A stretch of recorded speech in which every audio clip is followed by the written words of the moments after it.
السلام عليكم ورحمة الله وبركاته. أهلا بكم معايا فيديو جديد من وي. فيديو النهاردة إن شاء الله هشرح فيه معاكم طريقة عمل وحدة سداسية جديدة وسهلة وبسيطة ومميزة زي ما احنا شايفين مع استخدام مجموعة من الألوان. وحدتنا النهاردة نقدر نكون منها كوشنز مخدات، أو ممكن نكون منها كمان شال مستطيل أو مفرش للسفرة في منتهى الجمال والروعة، أو كمان شال مثلث. أتمنى فكرة النهاردة تكون سهلة وبسيطة عليكم وكمان تنول أعجابكم. فضلا ليس أمرا، ما تنسوش إذا عجبكم الفيديو تدعموني بلايك وشير وسبسكرايب.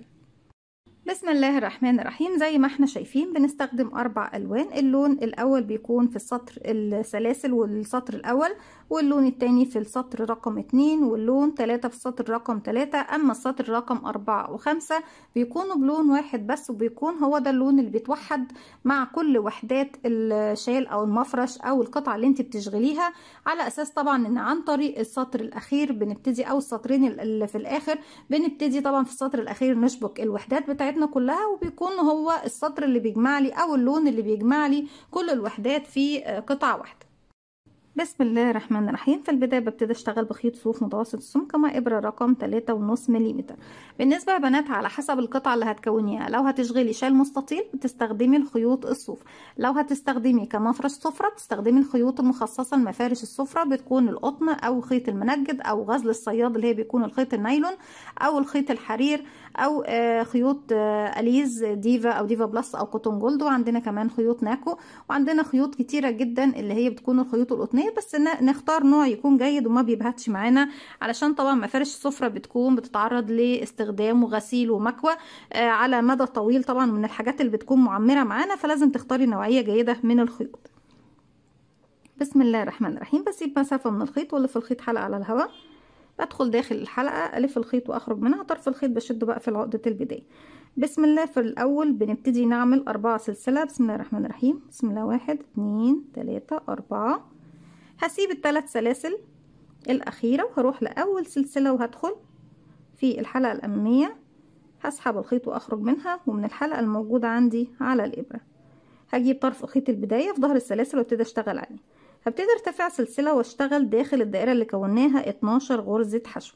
بيكون عندي على الإبرة حلقة ازاي بشتغلها غرزة الحشو، بدخل فراغي هسحب الخيط وهخرج كده معايا الحلقة الأساسية، والحلقة اللي دخلت سحبتها، وغرزة الحشو بنسميها الغرزة الساقطة، لأني على طول بدون ما ألف الخيط على الإبرة بنزل أو بتسقط الإبرة بتاعتي داخل الفراغ وابتدي أشتغل. معايا حلقتين هلف خيط وأخرج منهم كده 1 2. ولو عاوزة تخلي سنتر او مركز الدائرة عندك واسع شوية هتزودي عدد السلاسل. 1 2 3 4 5 6 7 8 9 10. بتاخد طبعا الغرز على بعضها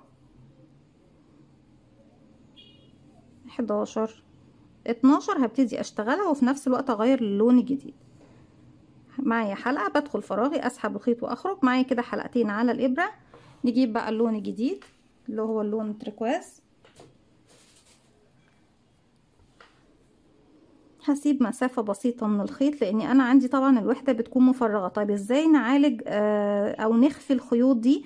في حالتين: انك تنضفي الخيوط بالنهاية، بتسيب 10 سنتي في بداية شغلك وفي نهاية شغلك، وبتبتدي بعد كده بعد ما تخلصي شغلك تمسكي ابرة التنظيف وتخيطي الخيوط دي خلف الشغل، او انك تشتغلي بالطريقة اللي هنشوفها دلوقتي. بسيب مسافة صغيرة من الخيط ولف الخيط حلقة على الهواء وبدخل اقفلها عقدة بداية، اسحب بقى الحلقة الجديدة من تحت الحلقتين الباقيين عندي على الابرة.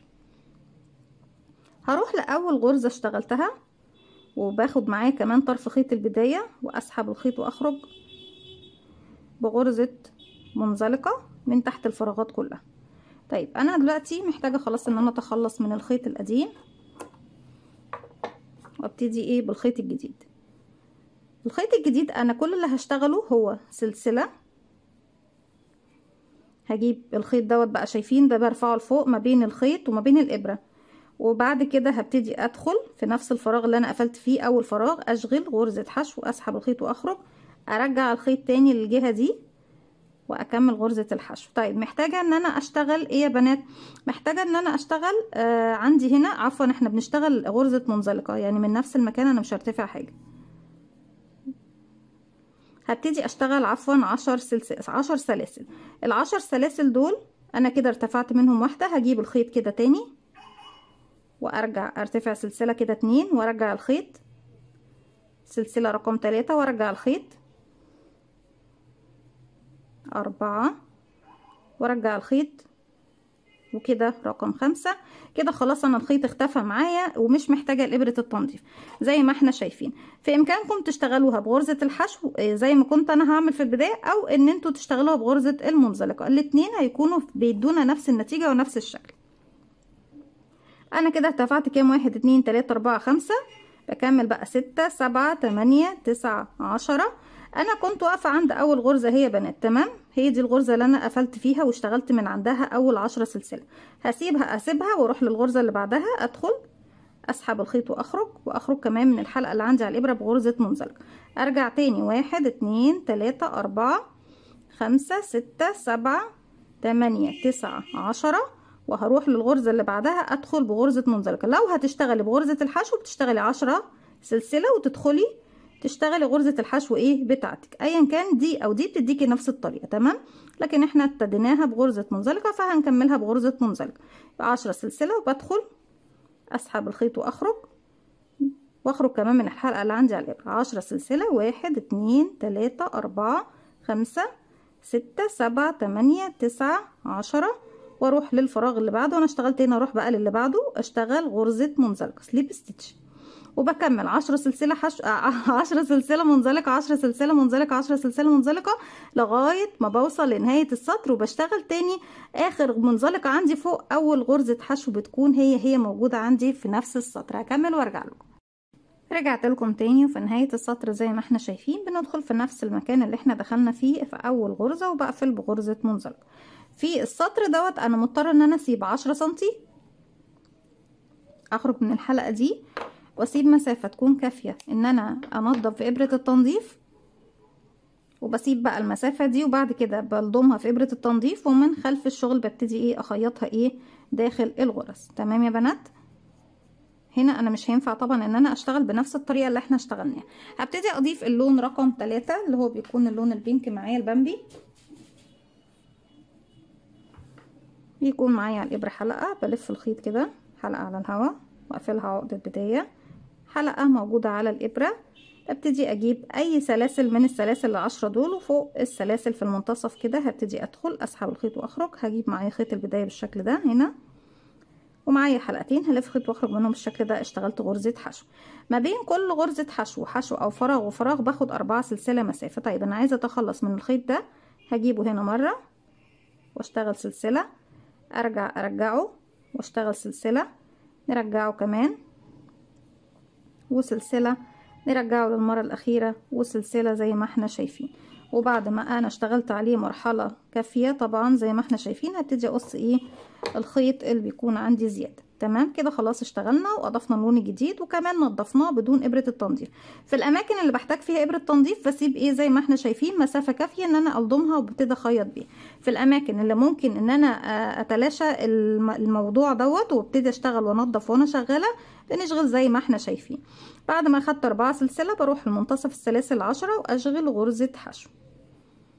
4 سلسلة 1 2 3 4، واروح للسلاسل اللي بعدها ال10 واشغل من منتصف كده غرزة حشو. 1 2 3 4 وحشو فوق السلاسل، وبكرر دوت لغاية ما بوصل لاخر السطر. عندي في اخر السطر هشتغل اخر جزئية معاكم بشكل مختلف. هكمل وارجع لكم. رجعت لكم تاني في نهاية السطر. ما بين الفراغ ده واخر مكان هروح اشبك فيه هبتدي اشتغل بقى هنا مش 4 سلسلة، لا هشتغل نص السلاسل 1 2، وابتدي اشتغل غرزة نصف عمود ان انا بلف الخيط على الابرة وفوق اول غرزة حشو اشتغلتها هبتدي ادخل واسحب الخيط واخرج. معايا 3 حلقات على الابرة هلف الخيط واخرج منهم 1 2 3، وبكده بكون واقفة ايه في منتصف الشغل زي ما احنا شايفين. او ان انا بعمل حاجة تانية ان انا ببتدي بعد غرزة الحشو اشتغل سلسلة واحدة بس، يبقى انا عندي كده سلسلة واحدة والف الخيط على الابرة وادخل فوق الفراغ اللي احنا اشتغلناه الاول واشتغل عمود بلفه، يعني بلف الخيط واخرج من حلقتين، معايا 2 حلقتين على الابره، بلف الخيط واخرج منه. كده بكون بقى في المنتصف بالظبط زي ما احنا شايفين. مش محتاجه ان انا ايه ابتدي بقى امشي بمنزلقه او اقص الخيط وارجع اوصل في مكان تاني، لا، هبتدي اوصل اللون الاخير اللي هو جديد معانا.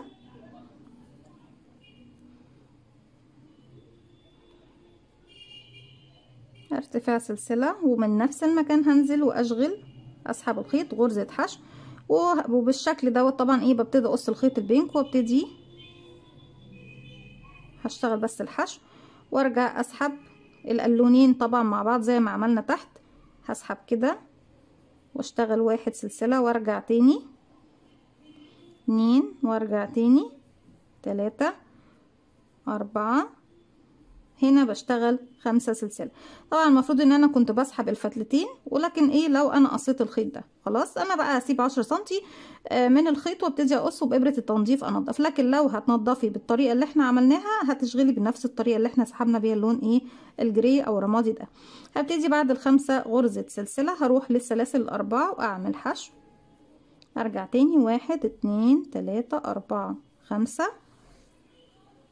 واروح اشغل فوق السلاسل الاربعة حشو، بكرر دوت لغاية نهاية السطر. 5 سلسلة حشو 5 سلسلة حشو لغاية ما بوصل لنهاية السطر. هكمل وارجع لكم. رجعت لكم تاني، وفي نهاية السطر بيكون معايا 5 سلسلة، بروح لأول غرزة وبقفل فوقيها بغرزة منزلقة. همشي بمنزلقة كمان لغاية ال5 سلاسل الأولى اللي بتقابلني، وابتدي أكون زاوية. هبتدي ارتفع سلسلتين وهعتبرهم بس مجرد سلاسل ارتفاع، وداخل الزاوية بشتغل 6 زوايا بنفس الطريقة اللي هنشتغلها دلوقتي، و6 فراغات بتكون فراغات عادية هنشوف بردك هنشتغلها ازاي. في الزاوية بشتغل 3 عمود 2 سلسلة 3 عمود في نفس الفراغ. ازاي بشتغل العمود بلفة؟ بيكون عندي على الابرة حلقة، بلف لفة واحدة اصبح معانا حلقتين، بدخل فراغي اسحب الخيط واخرج، معانا 3 حلقات، هلف الخيط واخرج من 2، اتبقوا 2، هلف الخيط واخرج من اخر حلقتين. كده عندي عمود 2 3 كمان 2 سلسلة 1 2، وكمان مرة في نفس الفراغ 3 غرزة عمود بلف 1 2 3. وطبعا السلاسل الاولى دي هي اللي احنا كنا خافين فيها خيط البداية، فبالتالي احنا كده اشتغلنا عليه كمان، يعني زدنا الشغل ايه تأمين اكتر. هاخد سلسلة مسافة فوق غرزة الحشو وبسيب غرزة الحشو مشتغلش فيها. الفراغ رقم 2 بيكون فراغ عادي، يعني بشتغل فيه مرة واحدة بس، والمرة مكونة من 3 عمود. كده 1 2 3 سلسلة. يبقى هنعمل ايه في الزاوية؟ بشتغل 3 عمود سلسلتين 3 عمود، وباخد سلسلة مسافة ما بين كل فراغ وفراغ. الفراغ اللي بعده بيكون فيه بس 3 عمود، هنا مرتين 3 عمود لكن هنا مرة واحدة. تمام، سلسلة مسافة، والفراغ اللي جاي بكون زاوية، وبكرر بنفس الطريقة. فراغ بيكون فراغ عادي، وفراغ بيكون زاوية، فراغ عادي زاوية، فراغ عادي زاوية. واحنا بنشغل السطر الاخير ببتدي اشبك في الوحدات التانية المقابلة ليه.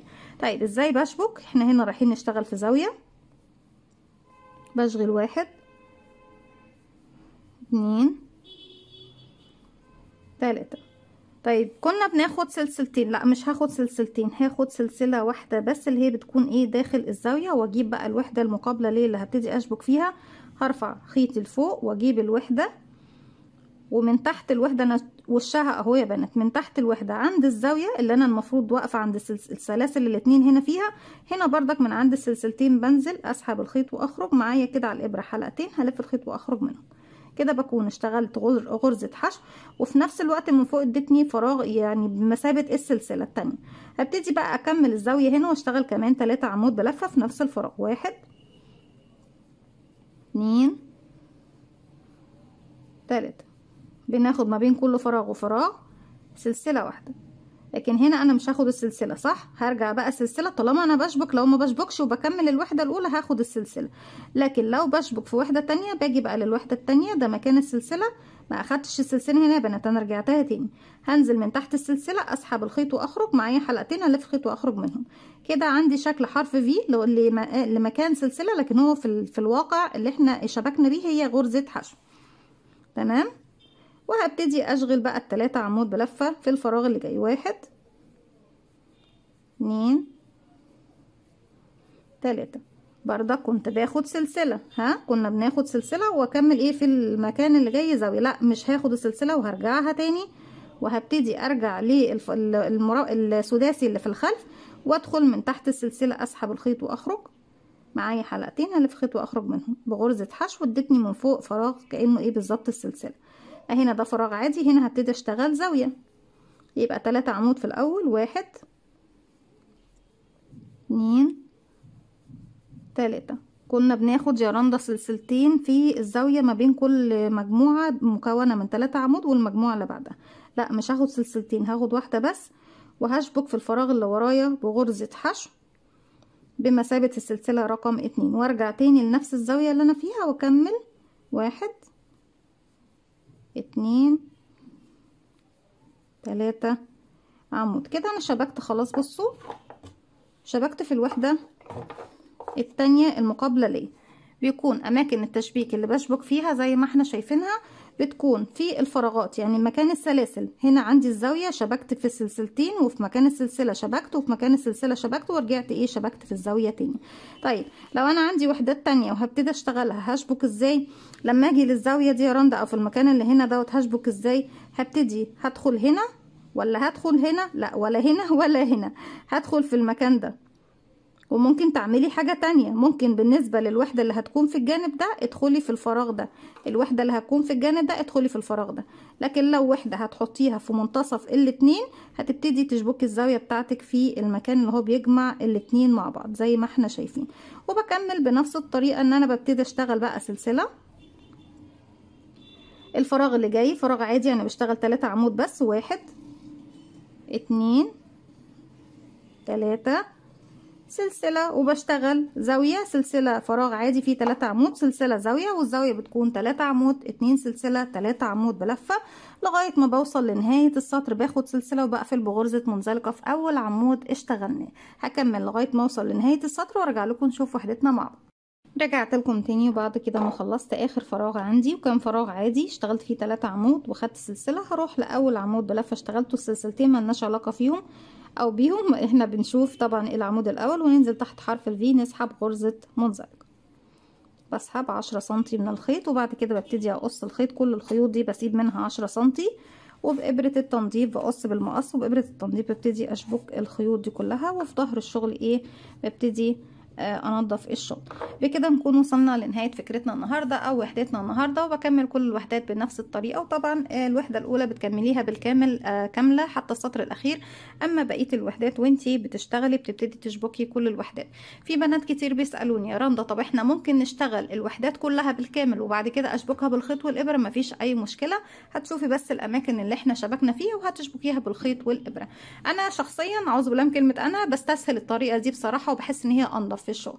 اما انتي في بنات كتير مش بتعرف تشبك قوي الطريقة دي، على الرغم ان هي سهلة. وطبعا انا شرحت الطريقة دي في الفيديو الخاص بطريقة التشبيك بغرزة الجراني.